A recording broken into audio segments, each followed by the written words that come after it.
go ahead now. Yep.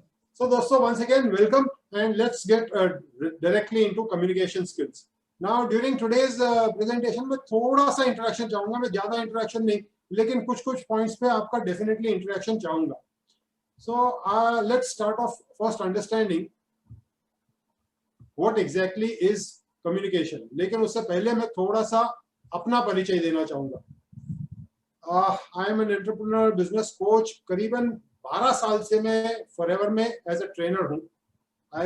Forever के business में तो 14 साल से ज्यादा हो गए, लेकिन एज अ ट्रेनर पिछले 12 साल से हूँ. Full time network marketing professional हूँ. कई बार हमारी इंडस्ट्री में खास करके लोगों को नेटवर्क मार्केटिंग प्रोफेशनल बोलने को थोड़ी सी हिचकिचाहट होती है. I am very proud of the fact and the biggest reason I am very proud to say that I am a network marketing professional is because I am with such a company जो कि हकीकत में गर्व की वजह है. Forever living products के साथ हूं मैं. तो ये गर्व से मैं कहता हूं, शान से कहता हूं कि मैं नेटवर्क मार्केटिंग प्रोफेशनल हूं. इस इंडस्ट्री को पूरा, मेरा जो समझ था इस इंडस्ट्री का, वो सब कुछ चेंज हो गया विद फॉरएवर लिविंग प्रोडक्ट्स. लेकिन आज का सेशन फॉरएवर लिविंग प्रोडक्ट्स का बिजनेस आप कैसे ज्यादा अच्छी तरह कर सकते हैं, उसके लिए जो आपका सबसे पावरफुल टूल है उसके ऊपर फोकस करते हैं. Let's talk and get right into the presentation. तो आज हम क्या बात करने वाले हैं आज के पूरे सेशन में. बेसिकली हम सबसे पहले समझेंगे कि कम्युनिकेशन है क्या, उसकी इंपॉर्टेंस क्या है, क्या उसकी अहमियत क्या है, उसके बेनिफिट्स.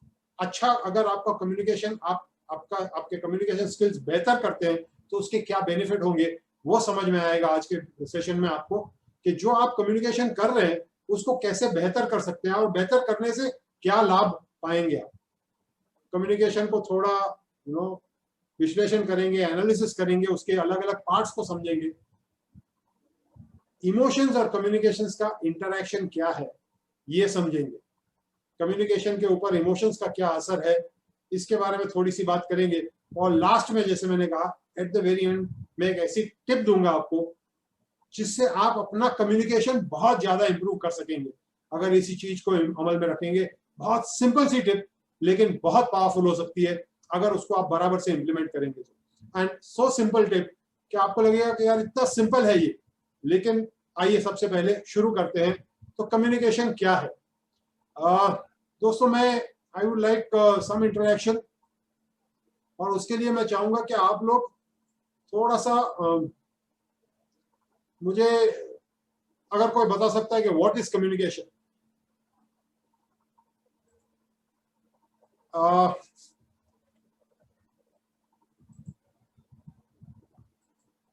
ओके, सो कम्युनिकेशन का जो डेफिनेशन है वो है द एक्ट ऑफ शेयरिंग और एक्सचेंजिंग इंफॉर्मेशन, आइडियाज और फीलिंग्स. मतलब कि मेरे दिमाग में या मेरे दिल में मेरे पास कोई आइडिया, कोई फीलिंग, कोई भी चीज जो मेरे पास है वो मैं शेयर करूं तो उसको कम्युनिकेशन कहते हैं. कितने लोगों को लगता है ये गूगल का दिया गया डेफिनेशन है कम्युनिकेशन क्या है उसका. तो मेरा आपसे एक सवाल है, and I would like the answer in the chat box. आप चैट में अगर आप टाइप करके मुझे जवाब दे सकते हैं कि क्या आपको लगता है कि ये जो डेफिनेशन है क्या वो सही है या पूरा है. जिन लोगों को लगता है कि हाँ सही है उन लोग 1 टाइप कीजिए. जिनको लगता है कि ये डेफिनेशन शायद कुछ अधूरा है या पूरा नहीं है या गलत है, वो 2 टाइप कर सकते हैं. Please interact. जिन लोगों को लगता है ओके, ज्यादा लोगों को 1 लगता है, right, okay. I see lot of people. कुछ लोगों को लगता है कि ये पूरा नहीं है डेफिनेशन. जैसे मैंने कहा, ये डेफिनेशन दिया है गूगल ने, और गूगल को हम लोग यूजुअली एक प्रमाण मानते हैं. अगर गूगल ने कह दिया तो सही है, लेकिन ये डेफिनेशन गूगल ने दिया है. ज्यादातर लोगों को 1 okay. Let me share with you the fact. Okay, चलिए मैं आपके साथ फैक्ट शेयर करता हूं कि हकीकत में ये जो डेफिनेशन है उसका मतलब क्या है, सही है या नहीं है, पूरा है या अधूरा है, ये आप डिसाइड कीजिए. मैं आपको बताता हूं क्या है. ये कहता है कि it is the act of sharing, exchanging information.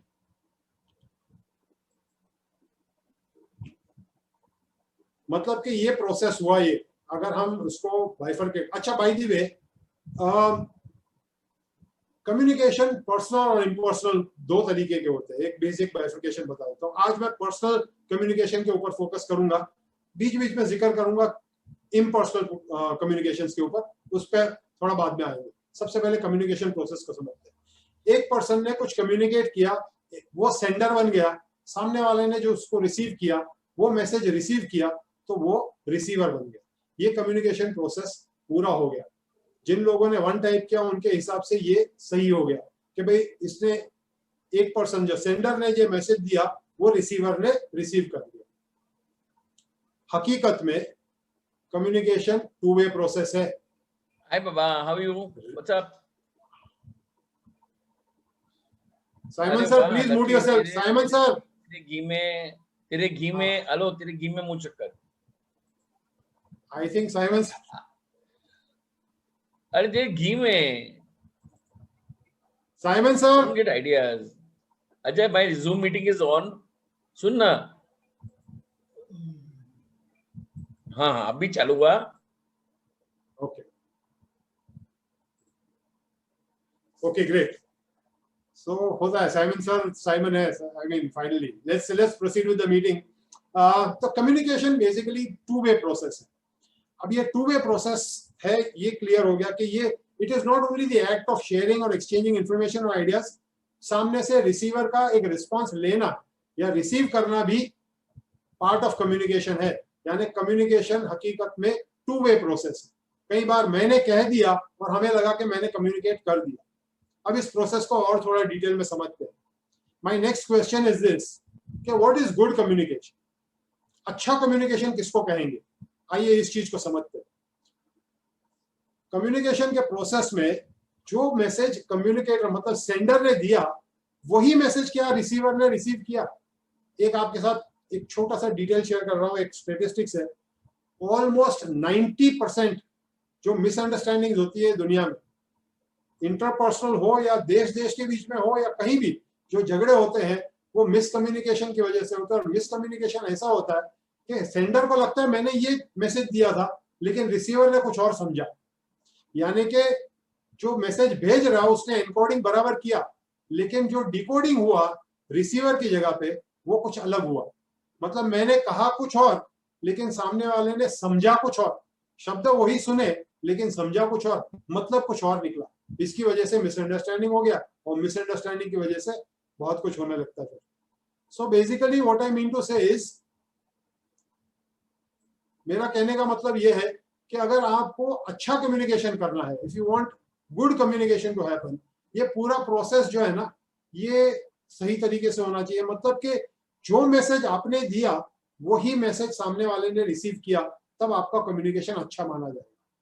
सही है? अग्री करते हैं सब लोग? Just somebody is raising a hand. I don't know if you have a question, please type in the chat box. लेकिन मेरा सजेशन है अगर आपका कोई सवाल है तो चैट बॉक्स में टाइप करने से ही बेटर है कि प्लीज आप सेशन के एंड तक रुकिएगा। और if somebody wants to say something you can please feel free to say it in the chat box, या फिर सेशन के एंड में अगर आप चाहेंगे तो हम लोग 5-10 मिनट थोड़ा सा बातें भी करेंगे। अगर आपके कोई भी सवाल है या आपके व्यूज कुछ है तो हम लोग शेयर डेफिनेटली करेंगे। तो right now let's focus on this and हम ये कह रहे हैं कि अच्छा कम्युनिकेशन तभी हुआ कि जो मैसेज हमें देना था वही मैसेज सामने वाले ने रिसीव किया। हमने जो कहा और जो आइडिया या जो इंफॉर्मेशन हमें देनी थी रिसीवर ने वही मैसेज रिसीव किया। लेकिन ये यूजुअली होता नहीं है। उसकी वजह कई सारी होती है। एनकोडिंग हमारी जगह पे कुछ अलग हुआ, सामने वाले रिसीवर ने डिकोडिंग कुछ अलग किया, हमारा कहने का मतलब कुछ और था, सामने वाले ने समझा कुछ और। ये बहुत अलग अलग चीजें होती है लेकिन कई बार ये हकीकत होता है, फैक्ट है। This is what happens usually in this world. तो अभी ये चीज को समझते हैं कि अच्छा कम्युनिकेशन तो वही हुआ, हमने समझ लिया कि जो मैसेज मैंने जिस रूप में दिया वही फॉर्मेट में वही तरीके से सामने वाले ने समझा, तो भाई कम्युनिकेशन आपका अच्छा होगा। लेकिन मेरा इससे आगे बढ़ के एक स्टेप आगे बढ़ के एक और क्वेश्चन है। My next question is this कि what is effective communication? Effective communication किसको कहेंगे? Think about this.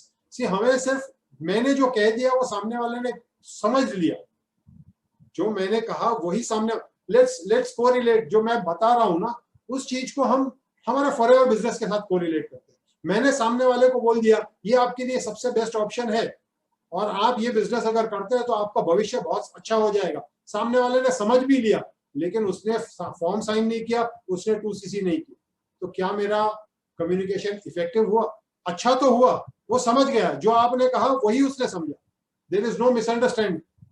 लेकिन आपकी मैसेज गया भी, लेकिन जो आप रिस्पॉन्स चाहते थे वो नहीं मिला।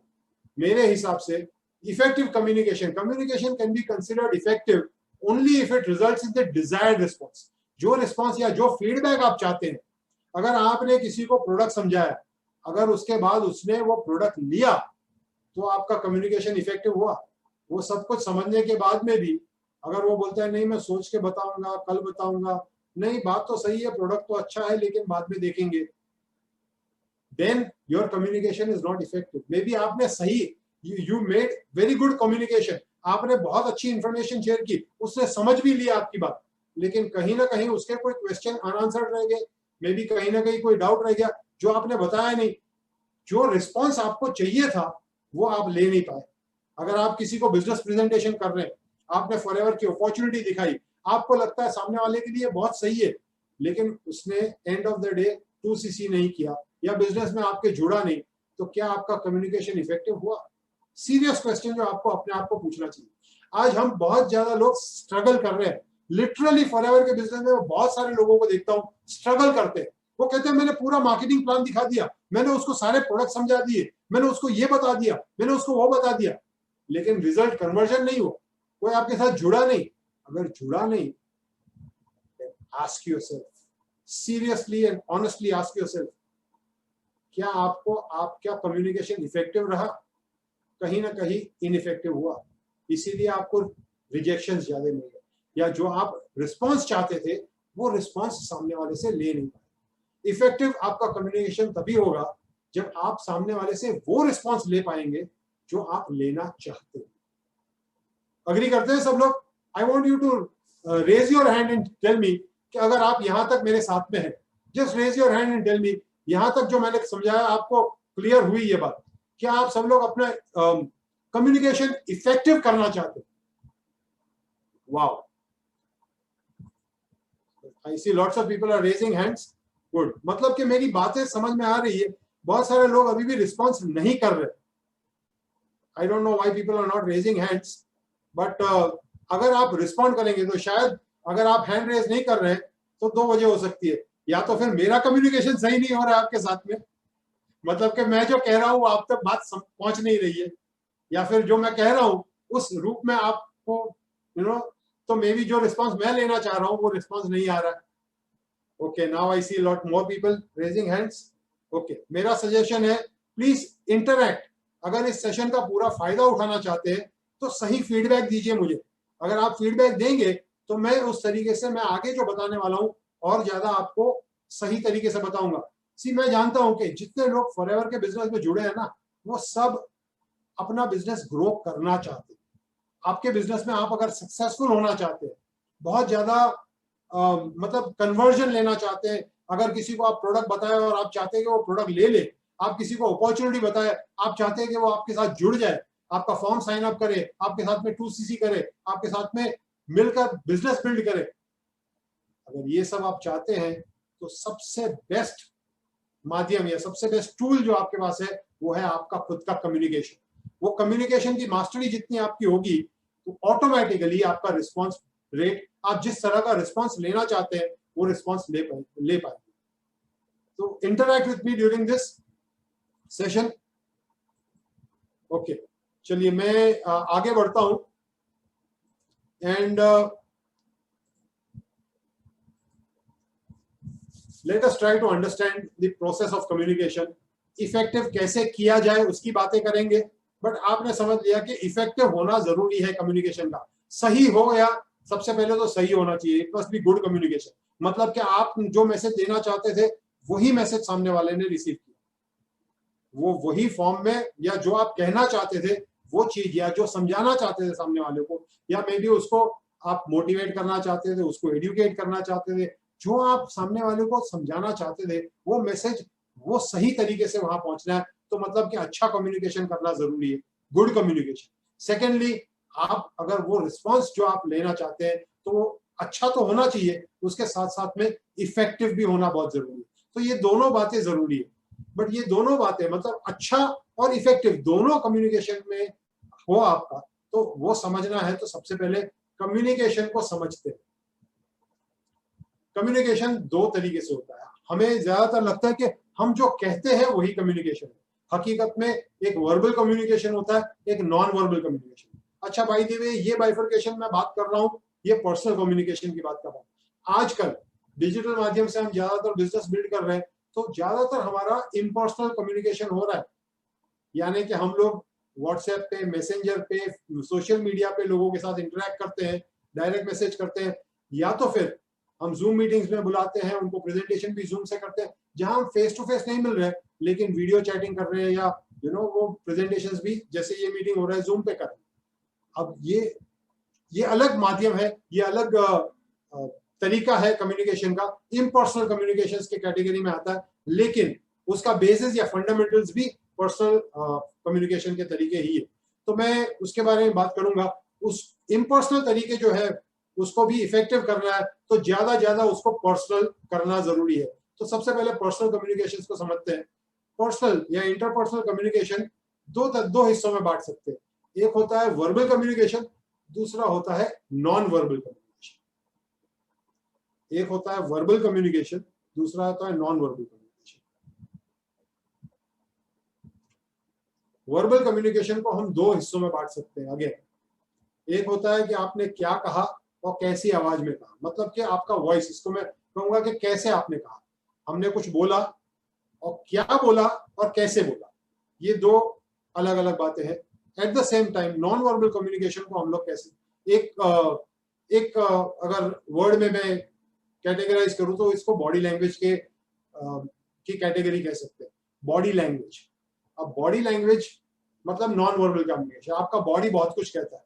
जैसे कि अभी मैं उसके भी पार्ट्स बताऊंगा, लेकिन मैं चाहता हूं थोड़ा आगे बढ़ने से पहले, जब आप किसी के साथ कम्युनिकेट करते हैं, समझो आप कोई नए पर्सन को मिलते हैं, मे बी ऑनलाइन मिले हैं, मे बी आप वीडियो चैटिंग कर रहे हैं, मे बी जूम के ऊपर किसी को मिल रहे हैं, या मे बी आप फेस टू फेस मिल रहे हैं, अक्रॉस द टेबल बैठे किसी को आप फर्स्ट टाइम मिल रहे हैं, आप जो बता रहे हैं उसको, यानी कि आप क्या बता रहे हैं, कंटेंट क्या दिखा रहे हैं उसको, नंबर वन।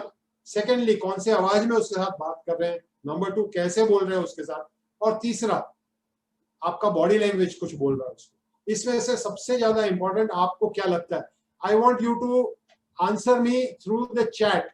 चैट में आप मुझे रिस्पॉन्स कीजिए। अगर कंटेंट आपको लगता है कि सबसे ज्यादा इंपॉर्टेंट है, हम लोग इंटरनेट के ऊपर कई बार सुनते हैं कंटेंट इज किंग। अगर आपको लगता है कंटेंट सबसे ज्यादा इंपॉर्टेंट है तो 1 टाइप कीजिए, अगर आपको वॉइस ज्यादा इंपॉर्टेंट लगता है तो 2 टाइप कीजिए, और अगर आपको लगता है कि बॉडी लैंग्वेज सबसे ज्यादा इंपॉर्टेंट है तो 3 टाइप कीजिए। 1, 2 and 3, just type simply. Please give me answers. मैं जानना चाहता हूं कि आपको क्या लगता है कि सबसे ज्यादा क्या इंपॉर्टेंट है। कुछ लोगों को 1, 2, 1, 3, 3, 1, 1, 3, 2 and 3, 2 and 3, ओके, 2 and 3। ज्यादातर लोगों को अच्छा ऑल 3, ओके, 3, 2, 1, ये तीनों हिस्से हैं। बहुत सारे लोगों को लगता है कि ऑल 3 आर इंपॉर्टेंट। वेल, आज मैं आपको वंडरफुल, मतलब ज्यादातर लोगों को ये लग रहा है कि बॉडी लैंग्वेज बहुत ज्यादा इंपॉर्टेंट है। क्या हम बॉडी लैंग्वेज पे ध्यान देते हैं उतना? क्या हम जब बात करते हैं लोगों से, हम लोग यूजुअली फोकस कर रहे हैं हम उसको क्या बता रहे हैं उसके ऊपर, मैंने उसको ये बता दिया, मैंने उसको वो बता दिया। So somebody saying 1 and 3, voice is not important, okay, or least important उनको लगता है, okay। कुछ लोगों को लगता है 1, content is king, okay। दोस्तों, content is king बात सही है। So lots of people have given answers. It's good. I first of all let me appreciate कि आप लोग interact कर रहे हैं, मुझे बहुत अच्छा लग रहा है। Thank you for that interaction. लेकिन आज आपको बता रहा हूं मैं, और ये जो मैं परसेंटेज आज बता रहा हूं कि किस चीज की अगर 100 मार्क आपको देने हैं, आप किसी को मिलते हैं तो 100 मार्क में से आपको मतलब सबसे ज्यादा इंपॉर्टेंस कौन किसको कितने प्रतिशत इंपॉर्टेंस देता है, ये इसके लिए बहुत बड़ा स्टडी हुआ था। करीबन 1000 अलग अलग लोगों को दूसरे हजार लोगों से 1 to 1 मीटिंग की गई और उनके रिस्पॉन्सेस को एनालाइज किया गया over a period of almost 6-7 साल। ये एक्सपेरिमेंट चला था और उसके रिजल्ट्स आपके सामने रख रहा हूं। सबसे ज्यादा इंपॉर्टेंट क्या है और सबसे कम इंपॉर्टेंट क्या है, वो चीज आज आप समझिए। अगर ये चीज समझ लेंगे तो आपका कम्युनिकेशन में आपको किस चीज के ऊपर फोकस करना है वो क्लियर होगा। सबसे पहले लेते हैं कंटेंट। Content is only 7%। मतलब आप जो भी बता रहे हैं ना, क्या आपने कंटेंट बताया, उसकी इंपॉर्टेंस सिर्फ 7% है, ओनली 7%। उससे ज्यादा इंपॉर्टेंट है आप किस आवाज में बात कर रहे हैं, कैसे बात कर रहे हैं उसके साथ।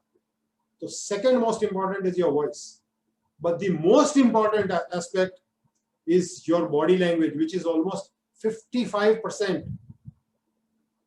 सोच के देखिए दोस्तों, 55% सामने वाला ध्यान देता है आपके बॉडी लैंग्वेज के ऊपर। कभी सोचा था बहुत सारे लोगों को ये एक इट्स अ रेवोल्यूशन। हम जब भी किसी के साथ में बात करते हैं, समझो प्लान दिखा रहे हैं या प्रोडक्ट समझा रहे हैं, तो हम फोकस कर रहे हैं हम क्या इंफॉर्मेशन उसको दे रहे हैं उसके ऊपर। भाई मैंने उसको ये बता दिया, मैंने एलोवेरा क्या क्या काम आता है, एलोवेरा के सारे सब कुछ बता दिया, एलोवेरा का प्राइसिंग का कंपैरिजन समझा दिया, उसके सारे बेनिफिट समझा दिए, मैंने वो समझा दिया। आपने क्या समझाया वो तो खाली 7% इंपॉर्टेंस। हकीकत में सबसे ज्यादा इंपॉर्टेंट है आपने कैसे समझाया। तो basically what you say is the least important. 93% depends, 93% on how you say it. आपने कौन से आवाज में बात की और आपने जब बात कर रहे थे तब आपका बॉडी लैंग्वेज क्या बोल रहा था। सोच के देखिए, 93% depends on your body language and your voice. आपने कैसे बात की, मतलब क्या आपने कुछ दिखाया। अब इम्पर्सनल कम्युनिकेशंस के जमाने में, जैसे हम बात कर रहे हैं आज, ज्यादातर लोगों को ऑनलाइन बात कर रहे हैं, ऑनलाइन मिल रहे हैं, डिजिटल टूल्स यूज कर रहे हैं, डिजिटल मीडियम यूज कर रहे हैं। तो वर्चुअल मीडियम में भी आज ज्यादा इफेक्टिव अगर आपको कम्युनिकेशन करना है तो व्हाट्सएप चैटिंग पे या डायरेक्ट मैसेज पे या मैसेंजर पे बात करके नहीं रिस्पॉन्स आएगा। जितना ज्यादा पर्सनल करेंगे कम्युनिकेशन, जितना ज्यादा आप वीडियो चैटिंग करेंगे, इसीलिए इम्पर्सनल जो कम्युनिकेशन के तरीके हैं ना, उसको भी ज्यादा पर्सनलाइज करने की कोशिश की जा रही है। इसीलिए अगर आप देखेंगे सोशल मीडिया के ऊपर, आपने सिर्फ कुछ राइटअप डाला, बहुत कम लोग उसको पढ़ते हैं। अगर आपने एक इमेज डाला तो और ज्यादा लोग पढ़ते हैं, लेकिन अगर आपने वीडियो डाला तो सबसे ज्यादा लोग देखते हैं उसको। क्यों? क्योंकि video is what communicates better with the audience. So ये जो बेसिक्स है ना, ये बेसिक्स समझने की जरूरत है। उस बेसिक्स को समझ लेंगे तो फिर आप वो चाहे सोशल मीडिया के ऊपर इन बेसिक्स को यूज करेंगे तो भी फंडामेंटल्स तो सेम ही रहेंगे। So understand this. लेकिन ये जो मैं आपको परसेंटेजेस बता रहा हूं ना, 7% content what you say and 93% how you say, ये परसेंटेजेस सिर्फ सही है first 1 hour of the meeting. लेकिन पहले 1 घंटे में आप जो बता रहे, first 1 hour of your meeting, लेकिन first impression is always the last impression. पहली इंप्रेशन को बदलना सामने वाले के दिमाग में बहुत मुश्किल होता है। तो फर्स्ट इंप्रेशन सही होना बहुत जरूरी है। तो पहली मीटिंग में पहली आपकी जो इंप्रेशन बन रही है उसमें आपको ज्यादा ध्यान देना है जो कम्युनिकेशन आप कर रहे हैं वो कैसे कर रहे हैं, आपका वॉइस, आपका बॉडी लैंग्वेज। इसीलिए ज्यादा से ज्यादा हो सके तो आप इवन अगर उसको पर्सनली नहीं भी मिल रहा है पर्सन को, तो भी उसको वीडियो चैटिंग पे या जूम पे मिलिए और जूम के ऊपर फोकस कीजिए कि आप कैसे उसके साथ कम्युनिकेट करें। उसके ऊपर डिपेंड करेगा कि आपका कम्युनिकेशन कितना अच्छा हो रहा है और कितना इफेक्टिव हो रहा है। अब having said that, let us understand कि वॉइस के क्या पार्ट्स है, कितना इंपॉर्टेंस है, कितनी अहमियत है उसकी, बॉडी लैंग्वेज की क्या पार्ट्स है और उसकी कितनी अहमियत है। See again as I said, ये फर्स्ट 1 आवर, कई बार लोगों को ये मिसकंसेप्शन होता है और ये कॉपीराइटर्स खास करके ये कहते हैं कंटेंट इज किंग। इंटरनेट के ऊपर कुछ भी आप डालो, content is king. Content king है, लेकिन जिसने भी कभी भी चेस खेला होगा ना, वो समझेगा कि किंग के मरने से गेम भले खत्म हो जाती है। तो कंटेंट की अहमियत है, लेकिन वो सिर्फ 7% है। हकीकत में रणभूमि में तो क्वीन का ही राज चलता है, and the queen is how you say it in your communication. Content may be the king, but the queen is who wrecks the entire, who rules the entire battlefield. तो आपको अगर जंग जीतनी है तो फोकस करना है on how you say it, आप कैसे उस चीज को कम्युनिकेट कर रहे हैं उसके ऊपर ज्यादा फोकस करना जरूरी है। तो आइए इस चीज को और थोड़ा ज्यादा डिटेल में समझते हैं, उसके बाद समझते हैं कि कैसे उसको और बेटर कर सकेंगे।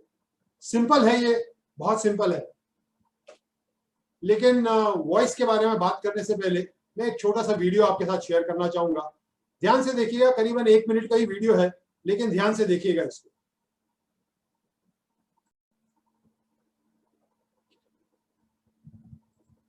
क्या आवाज आ रही थी? ओके, आ रही थी आवाज, so okay. Voice was clear. Voice was clear. Voice was very clear. Okay, तो वॉइस का इंपॉर्टेंस समझ में आया। अगर वॉइस सही नहीं है तो बहुत सारे प्रॉब्लम्स हो सकते हैं। तो आइए समझते हैं वॉइस के कितने पार्ट्स है और किसकी अहमियत क्या है। सी अगेन, मैं I am not a voice artist, मैं कोई म्यूजिक या कुछ सिखाने वाला नहीं हूं, but let's try to understand voice के क्या पार्ट्स है। सबसे पहले तो किस टोन में आप बात कर रहे हैं। सबसे ज्यादा अगर मिसअंडरस्टैंडिंग होती है तो टोन की वजह से होती है। आपने कुछ एक अलग टोन में बात किया, सामने वाले ने कुछ मिसअंडरस्टैंड कर दिया, आपका टोन सही नहीं था, आपके टोन में बहुत एग्रेशन था, आपके टोन में सरकाज़म था, आप सामने वाले ने उसका मतलब ही कुछ अलग निकाल लिया। ये होता है या नहीं होता है? अग्री करते हैं? आप जस्ट सोच के देखिए, ज्यादातर मिसअंडरस्टैंडिंग इसीलिए हो रही है क्योंकि ज्यादातर लोग टोन को मिसअंडरस्टैंड कर लेते हैं। सही टोन नहीं होता, आपने टोन सही नहीं यूज किया। भाई टोन अलग है, आपका बात करने का जो शब्द तो सही थे, शब्द में कुछ गलत नहीं था, लेकिन जिस टोन में आपने वो शब्द बोले वो सामने वाले ने कुछ अलग ही समझ लिया। तो टोन आपका वॉइस का कैसा होना चाहिए, इसके ऊपर आपको ध्यान देना है।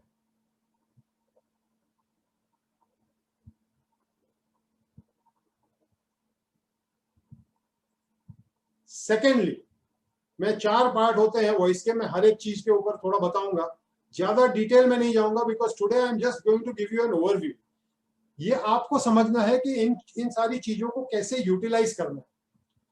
Second and most important thing is the pitch. आप हाई पिच में बात कर रहे हैं, लो पिच में बात कर रहे हैं, कैसे बात कर रहे हैं, आप एनालाइज कीजिए। मैं आपको ये पिच समझने के लिए एक छोटा सा एग्जांपल देता हूँ। लेट अस से गुलजार साहब की कोई शायरी है। आपको पता है गुलजार साहब कितनी ब्यूटीफुल शायरी लिखते हैं, पता है ना, सबने सुना है। तो सपोजिंग गुलजार साहब की शायरी है और अब अमिताभ बच्चन जी अपने बैरिटोन वॉइस में उस चीज को एकदम, अमिताभ बच्चन का वॉइस जो है ना बहुत लो पिच का है एकदम, मतलब उसके वॉइस में, बैरिटोन वॉइस में वो वही शायरी पढ़ रहे हैं। सुनना पसंद करेंगे? बहुत अच्छा लगेगा, हाँ या ना? अच्छा लगेगा, डेफिनेटली हर एक जन को अच्छा लगेगा। लेकिन अब उस सिनेरियो को थोड़ा चेंज करते हैं। शायरी वही है गुलजार साहब की, वही दर्द भरी या मे बी वेरी पॉइग्नेंट एकदम शायरी, मीनिंग से भरी हुई। अब मैं दूसरा एक वॉइस आपको रेकमेंड करता हूँ। इमेजिन कीजिए कि वही शायरी अमिताभ बच्चन की जगह वो वॉइस में से श्रीदेवी जी की वॉइस में। Sridevi ji, may her soul rest in peace, she was a very fine actress. मैं जस्ट बट उनका जो वॉइस है वो बड़ा हाई पिच का वॉइस था। अब सोच के देखिए कि वही शायरी अगर श्रीदेवी जी अपने वॉइस में कह रही है तो क्या आपको लगता है वो शायरी इतनी इफेक्टिव लगेगी आपको? इमेजिन कर सकते हैं? या फिर एक अलग सिनेरियो लेते हैं, चलो एक और एग्जांपल लेते हैं। अभी जैसे श्रीदेवी जी का एक बहुत बढ़िया सा श्रीदेवी जी का एक बहुत बढ़िया सा गाना था। कौन सा गाना था, किसको पता है? बहुत famous. Can anybody remind me? In the chat box you can type. जो श्रीदेवी जी का बहुत फेमस गाना था, कोई सोच? Anybody can anybody type in the chat box? हवा हवाई, यस, रौनक नोज परफेक्टली, हवा हवाई। अब ये हवा हवाई वाला जो गाना है ना, वो सोचिए कि अगर अमिताभ बच्चन जी के वॉइस में अगर गाया जाए तो क्या आप उसको मजा एंजॉय कर पाएंगे? मतलब कि पिच, कौन से पिच में आपने लो पिच में या हाई पिच में बात किया ना, उससे बहुत फर्क पड़ता है। अगर कोई सीरियसनेस आपको किसी को बतानी है तो then your voice should be low. But लेकिन इसका मतलब ये नहीं है कि आपको कॉन्स्टेंटली लो वॉइस में बात करना है। इट वुड साउंड हवा हवाई। Very true. सो बेसिकली मैं ये कहने की कोशिश कर रहा हूँ कि पिच को भी मॉड्यूलेट करना है। आप अगर Amitabh Bachchan ji, he is a master of voice का, उनकी मास्टरी है, कमाल का वॉइस है। आप नेक्स्ट टाइम जब भी उनको सुने ना, तो देखिए वो कैसे अपने वॉइस को मॉड्यूलेट करते हैं, कभी हाई पिच, कभी लो पिच, कभी पॉज लेते हैं, कभी किस वर्ड के ऊपर एम्फेसिस करते हैं, उनकी टोनालिटी क्या होती है, उसको स्टडी कीजिए। क्यों उसका वॉइस हमें सुनना बहुत ज्यादा पसंद आता है? Is because he learns to modulate his voice very well.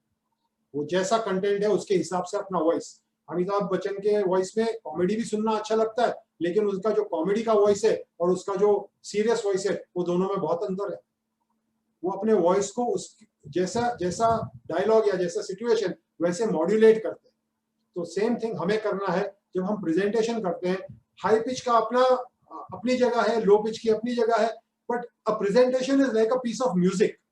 Music में हाई भी जाता है, लो भी जाता है, सब कुछ मिक्स होना चाहिए। You have to keep modulating your voice through out.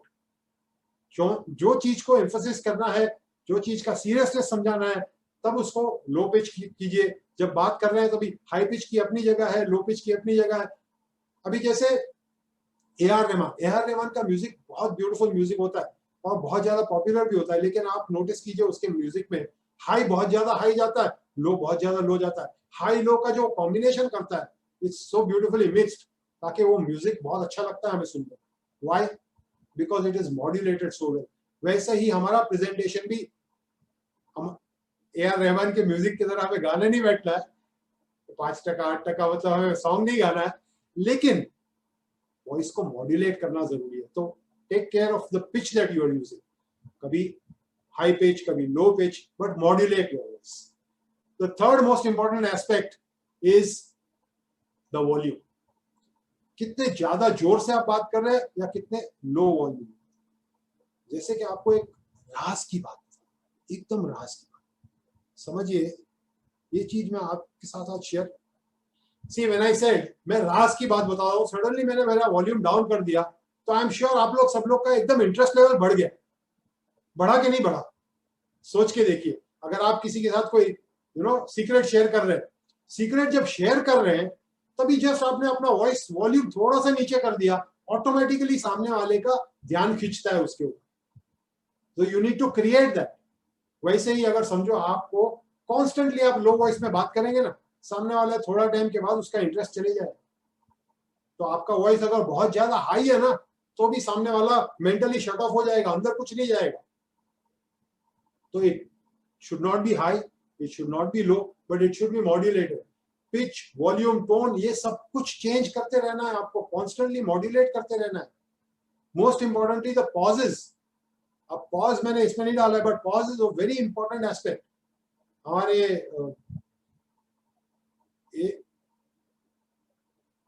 Atal Bihari Vajpayee ji, he was the master of pauses. वो पॉज इतने लंबे लंबे लेते थे, लेकिन उनके पॉज में भी लोग, हमें लगता था सो जाते हैं, लेकिन सो नहीं जाते, उनको इंतजार होता था कि अब क्या बोलेंगे, ये सेंटेंस फिनिश करेंगे तो अब ये पॉज के बाद आएगा क्या। तो लोग इतने सुनते थे आतुरता से। तो you have to learn to use the pause also, tone, pitch, volume, and most importantly एक और एस्पेक्ट रह गया, इज द स्पीड।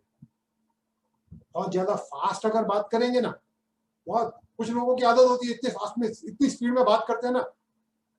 एक बात याद रखिए, मैं स्पीड के लिए जस्ट एक थोड़ा पॉइंटर्स देता हूं आपको। अगर आप कॉन्स्टेंटली बहुत ज्यादा फास्ट बात करते हैं, जैसे अगर आपकी बात करने की स्पीड कॉन्स्टेंटली बहुत ज्यादा फास्ट है, तो जल्दी से सामने वाला आपके ऊपर भरोसा नहीं करेगा। लेकिन अगर आप बहुत ज्यादा स्लो स्लो और बहुत रुक रुक के भी बात करेंगे, और इतना स्लो बात करेंगे कि सामने वाले को फिर ऐसा लगने लगता है कि शायद आपका यू आर स्लो, मतलब ये बंदा कुछ ज्यादा इंटेलिजेंट नहीं लगता है। तो स्पीड, बहुत ज्यादा स्पीड में भी बात नहीं करनी है। इंग्लिश में कहावत है, मतलब जो कहते हैं कि फास्ट टॉकर, और fast talker is a con man, मतलब जो लोग झोल करते हैं उसको फास्ट टॉकर कहते हैं। वो क्यों फास्ट टॉकर कहते हैं उनको? क्योंकि वो ज्यादा स्पीड में बात करते हैं। ये ह्यूमन टेंडेंसी है, सबकॉन्शियस माइंड में ये रजिस्टर होता है।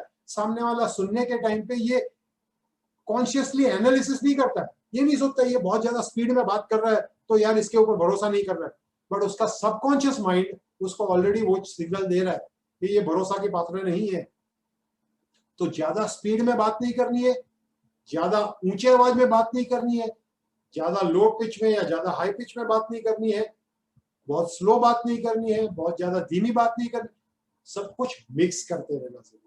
आपकी स्पीड, आपका वॉल्यूम, आपका पिच, आपका टोनैलिटी, ये सब कुछ कॉन्स्टेंटली मॉड्यूलेट करना है इन टूगेदर, मतलब एक कॉम्बिनेशन में। It is like a piece of music जिसके अंदर हाई लो वॉल्यूम ऊपर नीचे सब कुछ मिक्स होता है, तभी जाके एक बहुत ब्यूटीफुल पीस ऑफ म्यूजिक तैयार होता है। वैसे ही आपको आपके प्रेजेंटेशन को वैसा करना है, टोन, पिच, वॉल्यूम, स्पीड सब कुछ मिक्स करना है। And of course the pauses, जहां पे ना टोन है, ना पिच है, ना वॉल्यूम है, ना स्पीड है, पॉज कहाँ आप कितना यूज करते हैं वो भी बहुत इंपॉर्टेंट रहता है।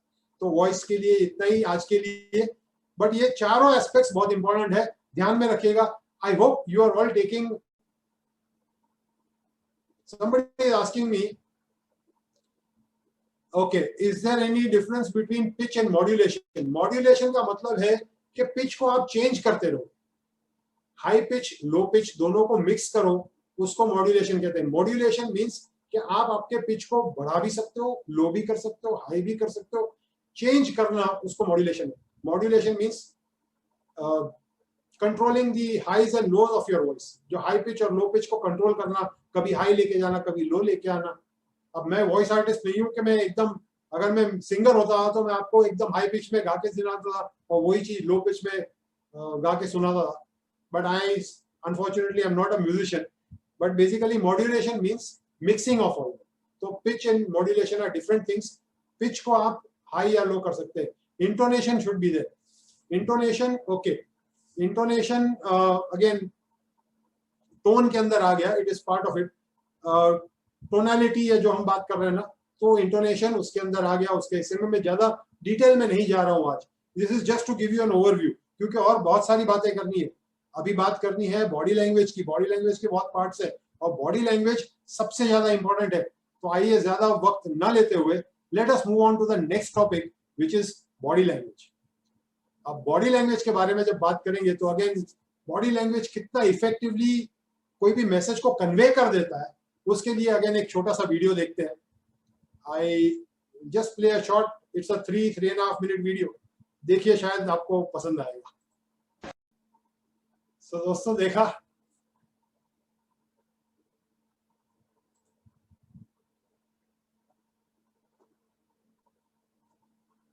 ये वीडियो दिखाने का मतलब सिर्फ एक ही था, ये जस्ट देखिए कि बॉडी लैंग्वेज कितना कुछ कह देता है। ये इंसान, चाहे चार्ली चैपलिन के पुराने मूवीज देखो, चाहे मिस्टर बीन के देखो, मैं जस्ट टू मतलब आज जो पॉइंट मैं करना चाहता हूं कि ये लोग अपने बॉडी लैंग्वेज के थ्रू कितना कुछ पोर्ट्रे कर देते हैं, कितने इमोशंस बता देते हैं सामने आपको, मतलब उसमें कोई भी डायलॉग की जरूरत ही नहीं पड़ती।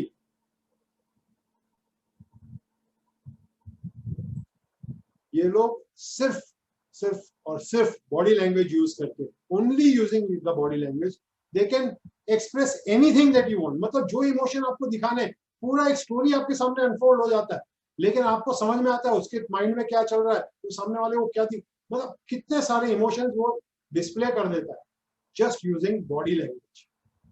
बॉडी लैंग्वेज के पार्ट्स को समझते हैं, बॉडी लैंग्वेज सबसे ज्यादा इंपॉर्टेंट है। मैंने ये वीडियो जस्ट इसीलिए चूज किया था कि थोड़ा सा एक ब्रेक भी मिल जाए, एक अच्छा,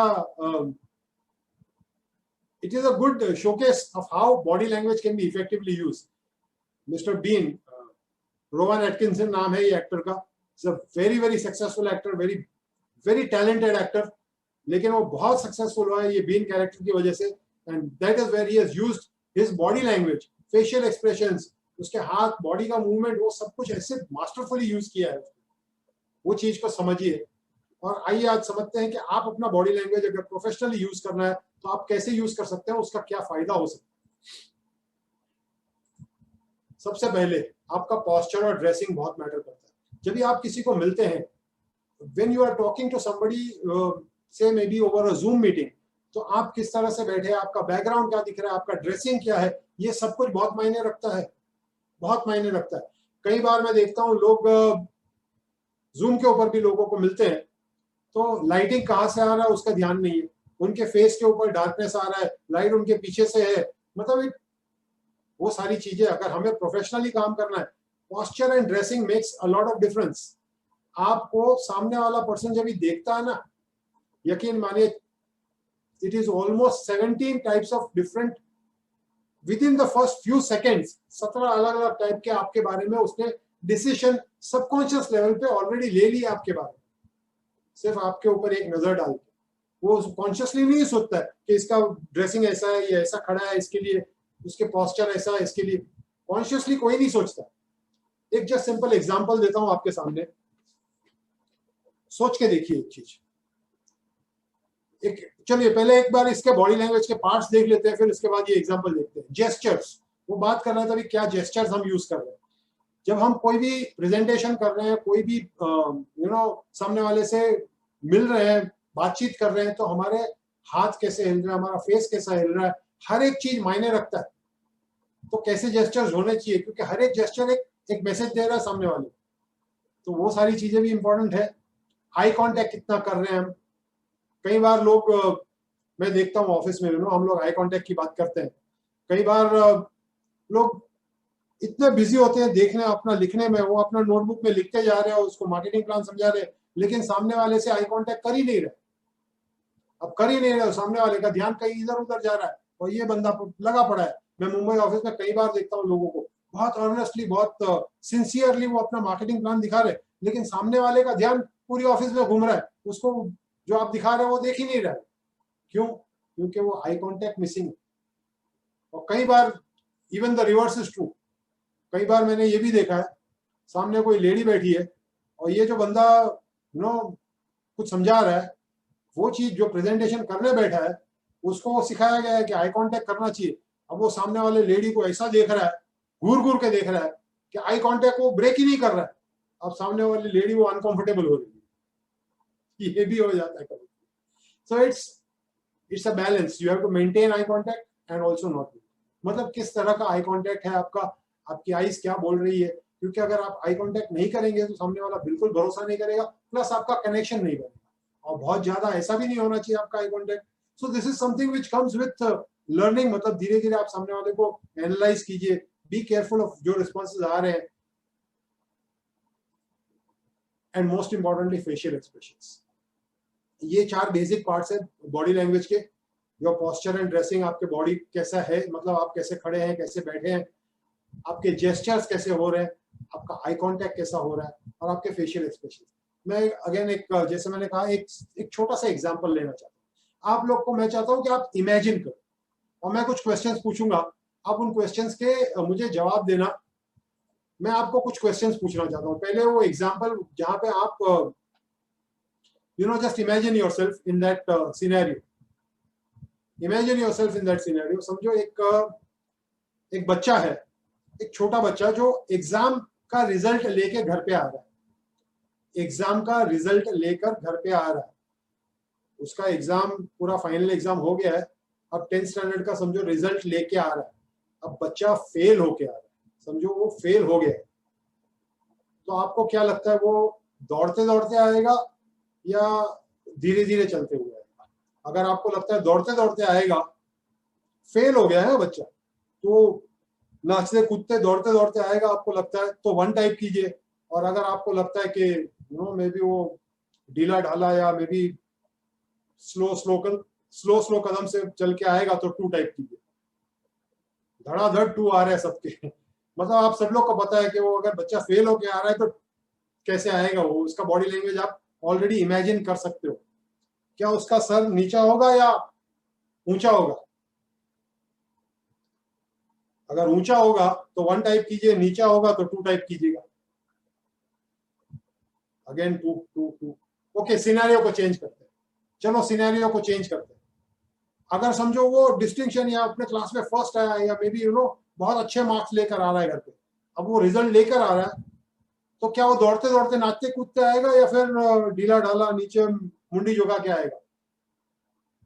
अब सबके आंसर 1 आ रहे।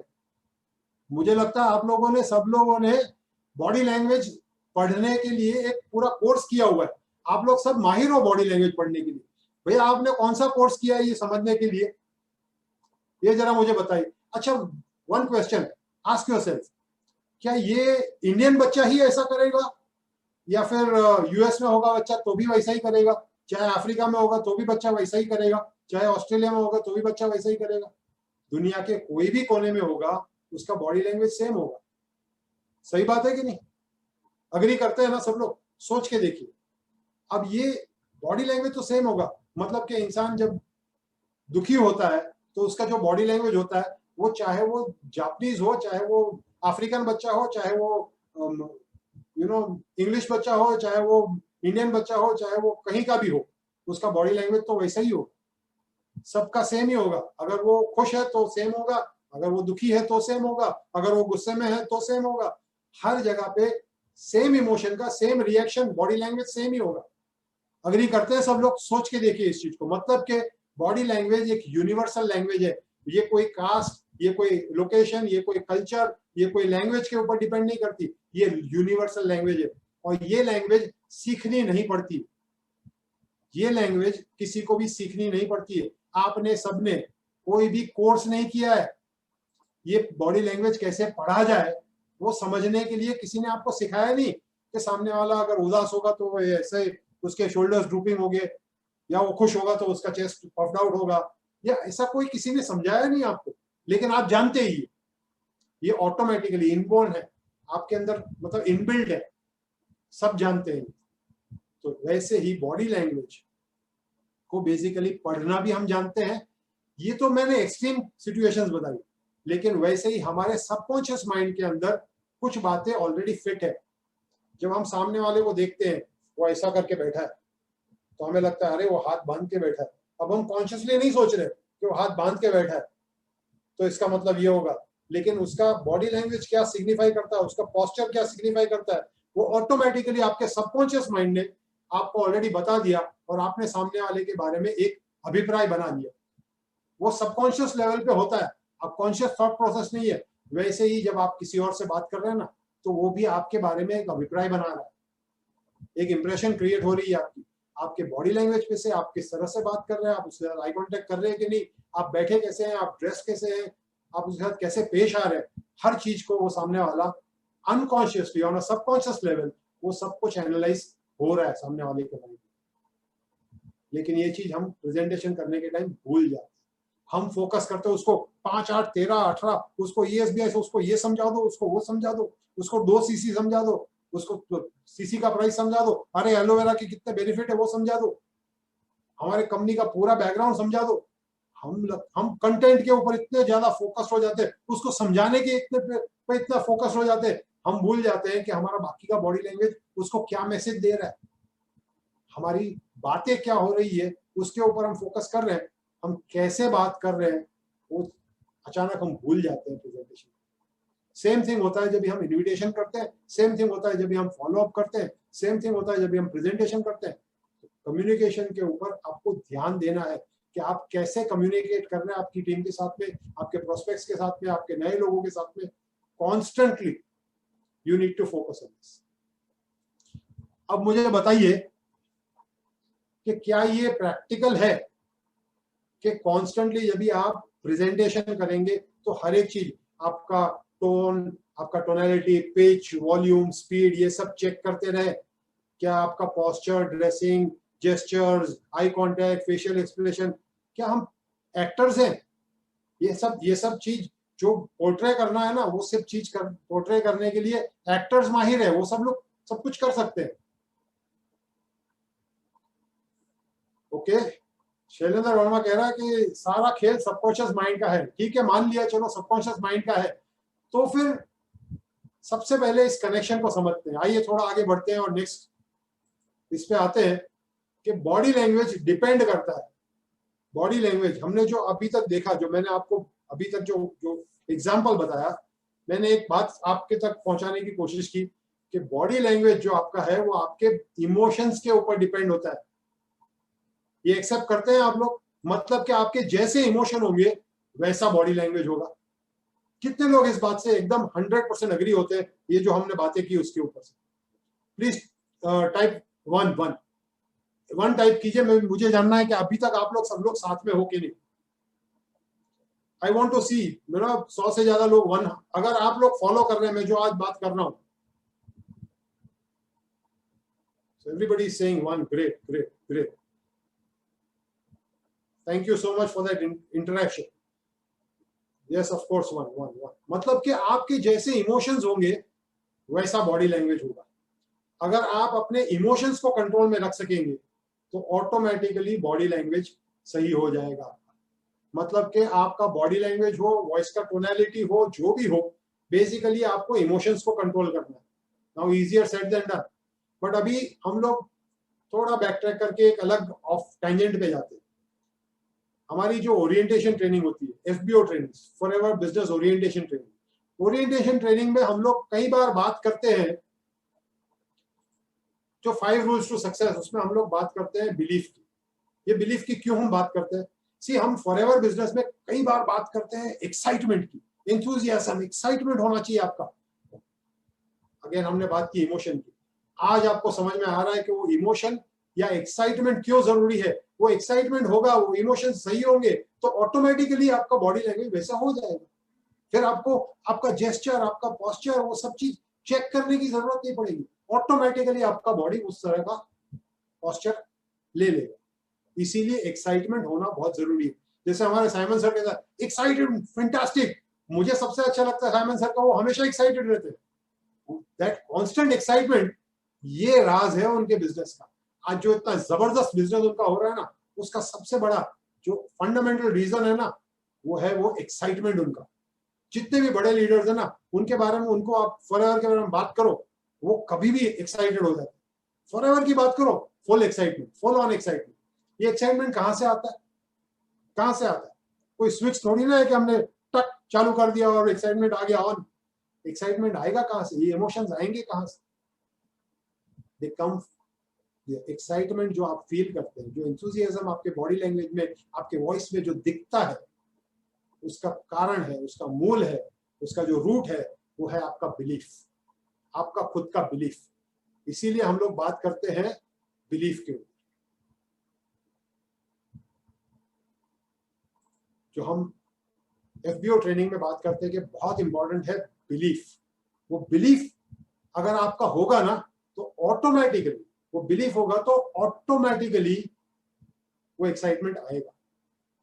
अगर आपके अंदर वो स्ट्रॉन्ग बिलीफ है, अगर बिलीफ स्ट्रॉन्ग करनी है तो प्रॉपर अंडरस्टैंडिंग जरूरी है। अंडरस्टैंडिंग करेंगे, बिलीफ आएगा। जिस दिन बिलीफ स्ट्रॉन्ग हो गई, ऑटोमेटिकली वो एक्साइटमेंट आएगा। एक्साइटमेंट आएगा तो ऑटोमेटिकली आपका बॉडी लैंग्वेज सही होगा, आपका कम्युनिकेशन सही होगा। आपका कम्युनिकेशन सही नहीं होगा, इफेक्टिव भी होने लगेगा। मतलब कि आप जो रिस्पॉन्स चाहते हैं, आप ज्यादा लोगों को जोड़ना चाहते हैं, आपके साथ ज्यादा लोग जुड़ेंगे। कई बार हम बहुत स्ट्रगल करते हैं, मैं बहुत सारे लोगों को देखता हूँ स्ट्रगल करते हैं, लिटरली स्ट्रगल करते हैं। बहुत सारे लोगों को प्लान बताते हैं, कोई जुड़ता नहीं है। वो क्यों नहीं जुड़ता है? हम ट्राई करते हैं, शायद मैं ये बता दूं, शायद उसको ये ESBI समझा दूं, शायद उसको ये चेयरमैन बोनस के चेक दिखा दूं। ये सब छोड़ो, आपका बॉडी लैंग्वेज क्या बोलता है, आपका बिलीफ लेवल अंदर का चेक करो। जितना स्ट्रॉन्ग आपका बिलीफ, जितना ज्यादा आपका एक्साइटमेंट, ऑटोमेटिकली सब रिजल्ट्स आने लगे। आपका बॉडी लैंग्वेज, आपका वॉइस मॉड्यूलेशन, सब ऑटोमेटिकली होने लगे। Just check your belief level. इसीलिए बिलीफ बहुत इंपॉर्टेंट है, इसीलिए एक्साइटमेंट बहुत इंपॉर्टेंट है। तो इमोशन सही होने से बॉडी लैंग्वेज सही होगी। यहां तक सब लोग साथ में है? अब now my next question to you is this. 24 घंटे 24/7 इमोशंस हमारे कंट्रोल में नहीं रहते। We are human beings. सही बात है, हम ह्यूमंस है। कॉन्स्टेंटली हमारे इमोशंस एक ही स्टेट में रहे, ये पॉसिबल ही नहीं है। ये कॉन्स्टेंटली चेंजिंग है। अभी समझो घर में कुछ परिस्थिति हो गई, या हम बाहर, हम घिरे हुए हैं, we are a social being, तो हम बहुत सारी चीजों से घिरे हुए हैं कॉन्स्टेंटली। अभी हमें एक जगह प्रेजेंटेशन करना है या हमें कॉल करना है, लेकिन हमारा मूड कुछ अलग है। तो कॉन्स्टेंटली तो एक ही मूड में रह सके, ऐसा तो प्रैक्टिकल है ही नहीं, पॉसिबल है ही नहीं। कोई दुनिया में कोई इंसान नहीं रह सकता है। तो फिर हम हमारे इमोशंस कैसे सही करें ताकि हमारा बॉडी लैंग्वेज सही हो। वो ट्रिक अगर जानना है तो आज मैं वही सीक्रेट आपको बताने वाला हूं। बहुत सिंपल सा सीक्रेट है। अगर इस चीज को समझ जाएंगे आप और इस चीज को अगर आप इंप्लीमेंट करेंगे तो ऑटोमेटिकली आपके इमोशंस भी सही हो जाएंगे, आपके प्रेजेंटेशन सही होने लगेंगे, आपका बॉडी लैंग्वेज सही होने लगेगा, आपका वॉइस मॉड्यूलेशन भी अपने आप ठीक होने लगेगा। All that can be done if you just understand this one super simple secret. और वो सीक्रेट ये है कि आपने ये देखा और ये आप सब लोग ने अग्री किया कि आपके जैसे इमोशंस होंगे वैसा आपका बॉडी लैंग्वेज होगा। लेकिन we need to understand just one thing कि जैसा आपका बॉडी लैंग्वेज होगा वैसे आपके इमोशंस हो जाएंगे। जैसे आपका बॉडी लैंग्वेज होगा वैसे आपके इमोशंस हो जाएंगे। मतलब कि अगर आप इमोशनली वो राइट फ्रेम ऑफ माइंड में नहीं हो तो सबसे पहले आपका बॉडी लैंग्वेज चेंज कर लो। 5 मिनट में आपका मूड चेंज हो जाएगा। से I will give you an example. किसी को अगर बहुत ज्यादा रोना आता है ना, अगर कोई भी चीज हम इंसान है, लाइफ में बहुत सारी चीजें चलती है। अगर आपको रोना आता है और आपको आपका मूड चेंज करना है ना, एक सिंपल सी बात है, खड़े हो जाओ जहां बैठे हो वहां से, मुंह पे पानी मारो और मे बी एक थोड़ा सा रनिंग जॉगिंग करके आ जाओ। ये साइंटिफिकली प्रूवन फैक्ट है। कोई जॉगिंग करते करते रो ही नहीं सकता। एक्सरसाइज का एक बेनिफिट है, कुछ केमिकल्स हमारे ब्रेन में रिलीज होते हैं which are called mood enhancing chemicals. Automatically आपका मूड अच्छा होने लगता है। Very simple. You change your body language, your emotions change. तो हमेशा जब भी आपको कोई प्रेजेंटेशन करना है, मे बी आपको बिजनेस पिच करने के लिए या प्रोडक्ट समझाने के लिए किसी को कॉल करना है, किसी को इनवाइट करना है कोई मीटिंग के लिए, उससे पहले आपका बॉडी लैंग्वेज पहले चेंज कर लो, मूड को ठीक करो। Mood and emotions are always interlinked. Your mood and your body language are interlinked. अगर आपका मूड सही नहीं है तो सबसे पहले वो बॉडी लैंग्वेज को चेंज करो। थोड़ा एक्साइटेड हो जाओ, थोड़ा फास्ट चल के आ जाओ, थोड़ा मे बी ठंडा पानी मार लो मुंह पे, कुछ ना कुछ कर लो, या मे बी एक फनी वीडियो देख लो, मिस्टर बीन का वीडियो देख लो, कुछ ना कुछ कर लो। आपका मूड चेंज हो जाएगा, आपका बॉडी लैंग्वेज चेंज हो। लेकिन बैठे बिठाए नहीं, खड़े हो जाओ, बॉडी लैंग्वेज चेंज कर दो, ऑटोमेटिकली आपके इमोशंस चेंज हो जाएंगे। इमोशंस चेंज हो जाएंगे, उसके बाद आप ये प्रेजेंटेशन करने बैठो, उसके बाद आप फॉलो अप के कॉल्स करने बैठो। Look in the mirror and smile at yourself. आप अपना खुद का स्माइल देखेंगे ना, ऑटोमेटिकली आपका मूड चेंज होता है। Try it. ऐसा लगता है कि इनर कॉन्फिडेंस पैक ले लो आरजी का। नाइस, आरजी का पैक ले लो। बट फैक्ट इज, अभी पैक लेने की बात करेंगे तो कुछ लोग हैं जो बोलेंगे नहीं पैक नहीं लेना है, पैक लेना है। अब वैसे मूड के लिए बाहर किसी के ऊपर डिपेंडेंट करने की जरूरत भी नहीं है। हमारा मूड सही करना है तो सिंपल ट्रिक मैं आज आपको बता रहा हूँ। Change your body language. The moment you change your body language, your emotions change. Your body language and your emotions are interlinked. तो जब भी आप किसी को इनवाइट कर रहे हैं, आपको प्रेजेंटेशन करना है, पहले आपका इमोशन सही कीजिए, ऑटोमेटिकली आपका वॉइस मॉड्यूलेशन, आपका बॉडी लैंग्वेज, सब everything will fall into place. So today I have given you a basic complete overview, and I have also shared with you one secret to better communication, and I wish that you use this information to have more effective communication with your entire team and with more and more people. मेरा यहाँ तक का presentation, आज तक का presentation यहीं तक था। This was all that I wanted to share with you. ये टॉपिक बहुत बड़ा है, बॉडी लैंग्वेज के बारे में पढ़ना है तो बहुत सारी books I can recommend. Allen Pease, not only Allen Pease, बहुत सारे हैं। मतलब यू कैन जस्ट आज इंटरनेट के ऊपर अगर सर्च करेंगे बॉडी लैंग्वेज के ऊपर बहुत सारे बुक्स अवेलेबल है। सो बहुत कुछ मैंने मतलब यू कैन